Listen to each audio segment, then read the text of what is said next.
Monsieur le Président, d'entrée de jeu, je vous indique que je partagerai mon temps d'antenne avec ma collègue d'Algoma, Manitoulin, Kapuskasing.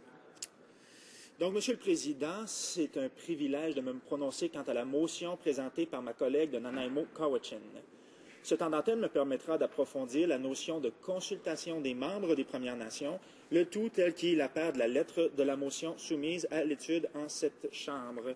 Maintenant, Monsieur le Président, je l'ai déjà indiqué lundi, je vais surtout axer mon intervention aujourd'hui autour du concept de consultation pro forma.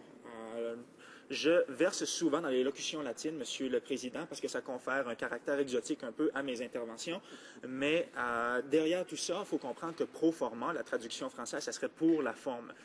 Lorsque l'on tient un procès au criminel et qu'il y a une audition pro forma, c'est simplement le client n'a pas besoin d'être présent, c'est simplement pour procéder, c'est pour la forme, c'est à sa face même. Donc, trop souvent, le concept de consultation de la population est entrevu, est conçu et pensé de façon illusoire, c'est-à-dire qu'on va mettre de l'avant un processus de consultation, mais véritablement les aspirations, les prétentions des citoyens en général, parce que mon raisonnement s'applique pour l'ensemble de la population canadienne, mais les prétentions des citoyens ne sont que très peu prises en compte. Les conservateurs et fort probablement les gouvernements qui les précédaient considèrent qu'à partir du moment où on rencontre un groupe donné et qu'on tient une séance publique, peu importe le nombre de participants, et à partir du moment où on a enregistré, on a compilé certaines réactions, eh bien, on a consulté de façon adéquate et on peut procéder sans être dérangé et aller de l'avant avec notre agenda, qu'il soit corporatiste ou notre agenda au niveau social et culturel. Bref, le gouvernement erre en fait et en droit ici, et plus particulièrement en matière aborigène, et je vais exposer les principes propres à mon raisonnement, Monsieur le Président. Il faut comprendre que lorsqu'on parle de consultation avec les Premières Nations, il ne faut jamais faire abstraction du fait qu'il y a toujours une possibilité, ça aussi c'est applicable à l'ensemble de la population canadienne, il y a toujours une possibilité de ne pas donner son aval, son assentiment. Donc, il y a cette option-là qui s'offre aux citoyens canadiens, Monsieur le Président, c'est-à-dire de s'opposer à un projet et de faire comprendre que c'est tout simplement inacceptable et que ça n'aura pas lieu. Et le gouvernement va devoir composer avec cette variable-là parce que c'est une réponse qui est valable et valide et qui risque fort d'arriver lorsque l'on consulte la population, que ce soit au niveau des politiques mises de l'avant, mais également des initiatives, je vais toujours revenir à mon sujet de prédilection, les initiatives d'extraction des ressources. Donc, lorsque l'on parle de consultation, parce que la motion de ma collègue portait d'abord et avant tout sur la consultation des Premières Nations, lorsque l'on parle de consultation, il faut d'abord et avant tout s'assurer qu'il y a un pourcentage tout de même significatif de la population qui a été sondée et qui a un plébiscite, si vous me permettez l'expression, qui a été observable sur le terrain. Ce qu'on voit en 2013, et je vais abonder un peu plus dans ce sens plus longuement au cours de mon allocution, ce qu'on considère, Monsieur le Président, c'est qu'on tente de prendre des manières détournées et de passer par les organismes de gestion tribaux, soit les conseils de bande, afin de faire de la consultation sans se soucier véritablement de l'implication réelle et de la volonté même d'être consulté et sur quelle base on va le faire dans une communauté donnée. Je vais y revenir, mais il faut comprendre, il faut toujours garder à l'esprit que les conseils de bande sont une création de la loi sur les Indiens et que leur champ d'action, leur compétence est limitée aux terres de réserve. Donc, lorsque l'on parle de consultation pour des projets miniers, des projets forestiers ou aller savoir quelle autre matière qui vise les territoires traditionnels, eh bien, c'est un peu malaisé, c'est le mauvais véhicule qui est utilisé selon ma propre perception, et c'est débattable devant des cours de justice, vous me direz, mais selon ma propre perception, Monsieur le Président, les conservateurs auraient tout intérêt, le gouvernement aurait tout intérêt à aller consulter directement eux-mêmes, se rendre dans les communautés et tenir des assemblées publiques d'envergure. Ça aurait à tout le moins l'avantage d'être limpide, un peu plus limpide de ce qu'on voit à l'heure actuelle. Le désaveu progressif par la population de nombre de mesures socio-économiques mises de l'avant par les organismes de gestion communautaire, les conseils de bande, trop souvent dicté et calqué sur un agenda façonné au gré des directives étatiques en matière d'expansion économique et d'extraction aveugle des ressources naturelles, témoigne de la montée fulgurante du renouveau identitaire s'observant au sein des collectivités au pays. Maintenant, M. le Président, je dis au pays, mais cette vague assertive-là s'observe un peu partout sur la planète. On l'a vu d'ailleurs à Montréal au printemps dernier, lorsqu'il y a eu un soulèvement, il y a eu une mobilisation massive de la population à coup de centaines de milliers d'individus dans les rues à Montréal. C'est une vague qui s'observe au niveau planétaire, mais c'est un peu plus présent, c'est un peu plus visible dans les communautés aborigènes. Il y a bien sûr le mouvement Idle No More, bien que ce ne soit pas une marque de commerce et qu'on le répète un peu trop souvent, c'est une bonne mobilisation et ça témoigne de cette montée assertive-là, quelque chose qu'on voyait moins par le passé. Bref, cette montée, cette affirmation-là n'est pas étrangère au fait que beaucoup de politiques et que la direction et que les décisions prises par les organismes de gestion tribaux sont parfois la population s'oppose parfois à cette tangente-là et désavoue, dans un certain sens, nombre de décisions qui sont prises par ces organismes-là, dont, entre autres, les décisions prises à l'égard des territoires traditionnels pour des raisons que j'ai déjà expliquées. Les conseils de bande ne peuvent s'immiscer ou venir gérer les relations qui s'exercent entre les territoires traditionnels et la population, puisque leur mandat et leur compétence est limitée à la terre de la réserve.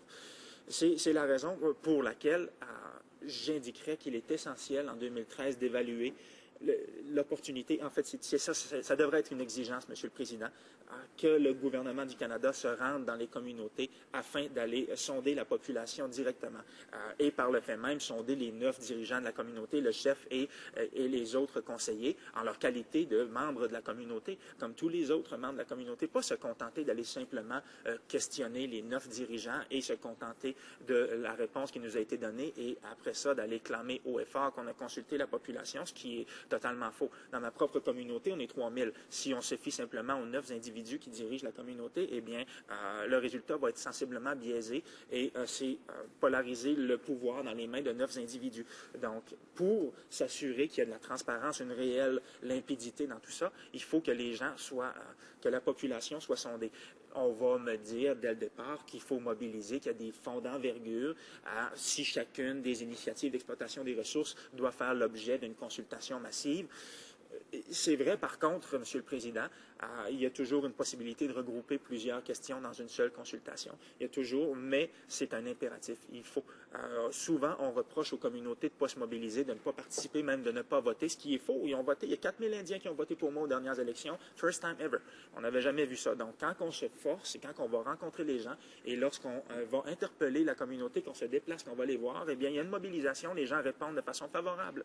Et c'est ce qui doit être fait ici. Si on veut véritablement sonder la teneur des appréhensions, les tenants et aboutissants, la position des citoyens, et ça, c'est à la grandeur du pays, Monsieur le Président. Il faut se rendre directement, pas passer par des organismes et se contenter d'une réponse qui est plus ou moins substantielle au final. Il faut véritablement qu'il y ait des efforts d'investis, même s'il y a des aléas reliés à ça. Et je sais, encore là, on va me dire qu'il y a de fortes chances que ça dérape et qu'il y a trop d'aléas associés. Donc, on craint de se rendre directement dans les communautés, même si, techniquement, il peut y avoir des aléas associés à cette consultation massive d'une population qui est plus ou moins rébarbative ou plus ou moins favorable à une initiative donnée, eh bien, ça aura à tout le moins l'avantage d'être limpide.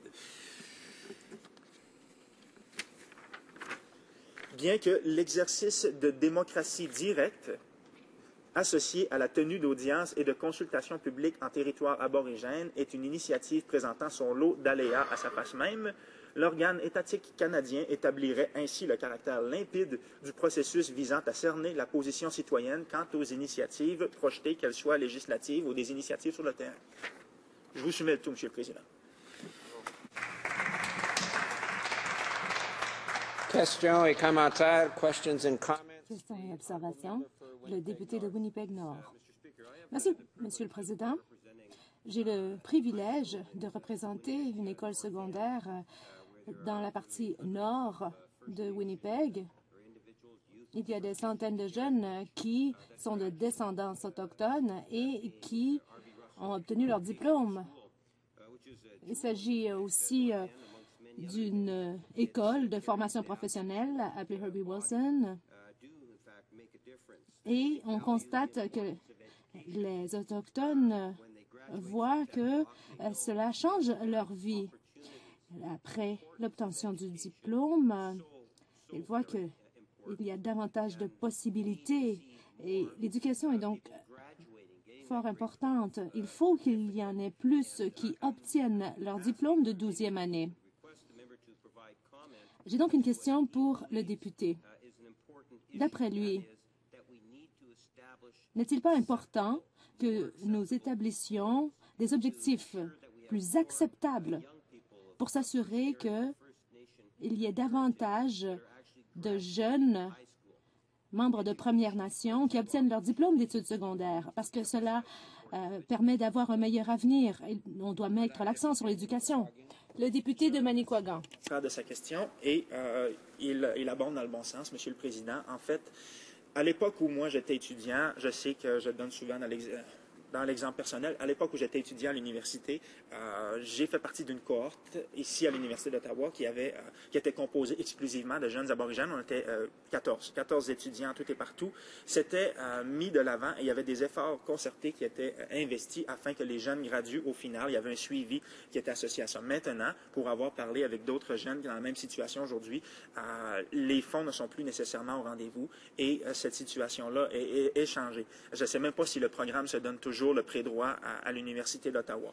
Mais bref, simplement pour l'exemple, il faut que ces jeunes-là reviennent dans la communauté, comme moi je l'ai fait suite à la complétion de mon barreau. Je suis revenu plaider dans ma communauté et il faut qu'il y ait cet exemple-là. À Ouachat et Malio, ça a très bien fonctionné. Et lorsque je faisais du droit criminel, mais aussi protection de la jeunesse, eh bien, je m'assurais de toujours passer un message positif en disant aux jeunes, regarde, les outils sont là, tes études vont être assumées, il faut véritablement que tu continues, que tu persévères. Il faut, par contre, que ces promesses-là tiennent toujours aujourd'hui et il faut que ces programmes-là soient toujours accessibles, Monsieur le Président. Questions et observations?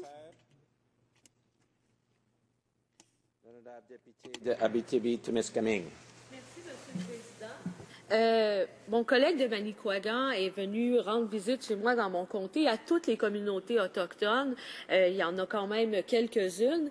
Et ces communautés-là, qui sont algonquines, à l'heure actuelle, n'ont pas de reconnaissance de leur territoire ancestral. Donc, ça l'amène, si on peut dire, une certaine incertitude quand ils essaient de négocier. Et à l'heure actuelle, en Abitibi et au Témiscamingue, on voit vraiment une explosion, un boom minier. Il y a de l'exploration qui se produit sur le territoire ancestral et on se retrouve, si on peut dire, dans un champ vide parce que, bon, il n'y a pas d'obligation comme telle pour ces compagnies-là de négocier. Quelquefois, les communautés autochtones ne savent même pas qu'il y a des gens qui sont en train de faire de l'exploration sur leur territoire ancestral. Donc, si le gouvernement prendrait vraiment la peine de s'asseoir, de négocier vraiment tout ce qui est revendication territoriale au niveau des territoires ancestraux, est-ce que le fait de stabiliser cette situation-là pourrait avoir des avantages au niveau économique et aiderait à stabiliser la situation économique de ces communautés-là? Honorable député de Manicouagan, 1 minute.